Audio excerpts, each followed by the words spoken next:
Greetings, everyone. It is GleeCon here again with another episode of Lore of Warcraft.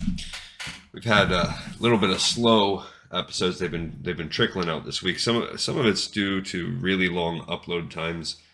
Sometimes when you do it's like there's some threshold on YouTube. If it's below a certain amount of minutes, I don't know, below 15 minutes or something like that, the upload time is actually quicker than the video. But once you get to a certain point, it takes so long.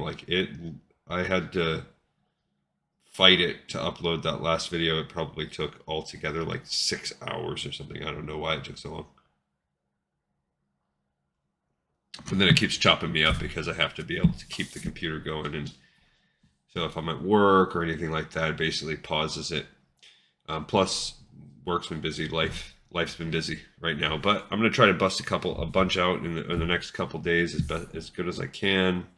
And yeah, I think over the next few days, we're going to finish Reign of Chaos, and then we'll start the final kind of chapter of content before we play officially World of Warcraft, which is going to be awesome. On our last episode, we did a Let's Play on Where the Wyverns Dare or something like that, where basically the Horde got Wyverns, which is cool. We have Wyvern Riders now, and we fought our way up to this big giant battle on Stone Talon Peak, which is kind of interesting. I never knew there was all this stuff going on around Stone Talon Peak. And I think Stone Talon Peak is that thing in the Barrens, that one mountain you can walk to the top of, but maybe it's not. Maybe it's something in the Stone Talon Mountains. Anyway, stay a while and listen to this. One's called Bound by Destiny, and it's going to set us up for the penultimate orc mission in Reign of Chaos. While Grommash Hellscream was battling Cenarius, I guess is what the voice actor said, Cenarius and the Night Elves, Thrall and Jaina Proudmoore led their followers into the Stone Talon Mountains. They took different paths up the rocky slopes, and only when they had ventured into the caverns at the peak did they come face to face. In an instant, blades were drawn and battle lines formed.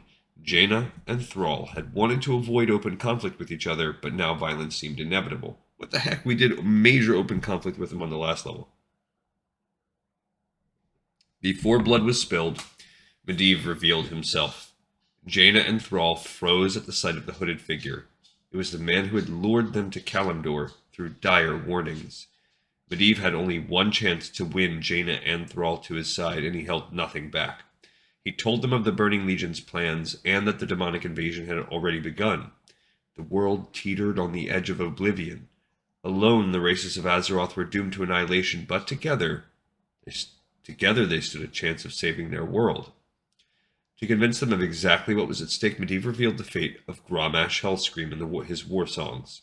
They had drunk Manaroth's blood and were once again the Pit Lord's slaves. This was the fate that awaited all orcs unless a united front was formed against the Legion. This news about Grommash horrified Thrall. He had vowed that his people would never again live through the dark days of the Horde. If uniting with his enemies in the Alliance was the only way to make good on that promise, so be it. Jaina Proudmoore considered it madness to join forces with the Horde, but she eventually saw the wisdom in Medivh's words. During her studies in Dalaran, she had learned fragments of knowledge about the Burning Legion. All of it had terrified her.